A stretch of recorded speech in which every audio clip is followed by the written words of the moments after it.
Asian কাপে মাঠে নামার আগে নারী ফুটবলারদের সাথে 1 বছরের চুক্তির কথা জানালো ফুটবল ফেডারেশন। 55 জন এরই মধ্যে চুক্তিতে সই করেছেন। আরও 3 জনের কাগজ প্রস্তুত।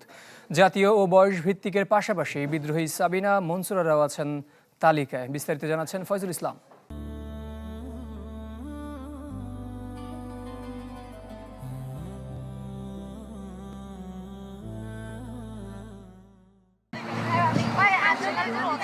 প্রথম এশিয়ান কাপ মিশনে অস্ট্রেলিয়ায় বাংলাদেশ নারী ফুটবল দল সরকারিভাবে জাতীয় দলের ফুটবলারদের বেতন দেওয়ার উদ্যোগ ও আলোচনায়। তবে এরই মধ্যে নারী ফুটবলারদের সাথে 1 বছরের চুক্তি করেছে ফুটবল ফেডারেশন। ফেব্রুয়ারিতে হয়েছে চুক্তি, যা এবছর জানুয়ারি থেকে ডিসেম্বর পর্যন্ত বহাল। 58 জনের মধ্যে সই বাকি শুধু 3 জনের।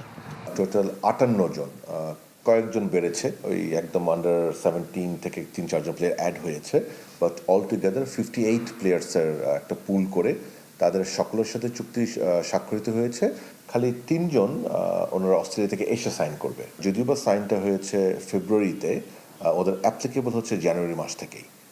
অ্যাকর্ডিংলি আমি যতটুকু জানি যে ওদের স্যালারি ডিসবার্সমেন্ট হয়ে গিয়েছে অ্যাকর্ডিংলি। ফুটবলারদের এবার সর্বোচ্চ বেতন নির্ধারণ হয়েছে 65,000 টাকা, পাবেন 3 জন। ঋতুপর্ণা আফিদারা যেমন আছেন বেতনের আওতায়, বিদ্রোহী হিসেবে পরিচিত সাবিনা, মাসুরা, সুমাইয়ারাও আরও 1 বছরের জন্য বাহুফের চুক্তির আওতায় এসেছেন। এবার সব ফুটবলারের চুক্তিতে ফুটবল এবং ফুটসাল 2 ইভেন্টের কথা উল্লেখ আছে।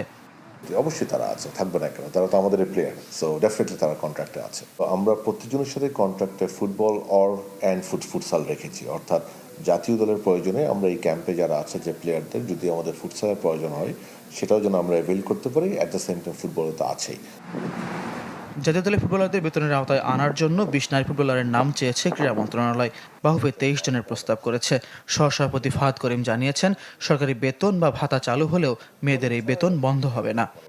এই 23 জন প্লেয়ার কিন্তু যারা শুধুমাত্র ন্যাশনাল স্কোয়াডে থাকবে, এবং এটা কিন্তু চেঞ্জ হবে। সো এটা এমন না যে সারা বছরের জন্য কিছু। সো ওইটার সাথে এটা কোনো সম্পর্ক নাই। আমি আবারও ফয়জুল ইসলাম, চ্যানেল 24, ঢাকা।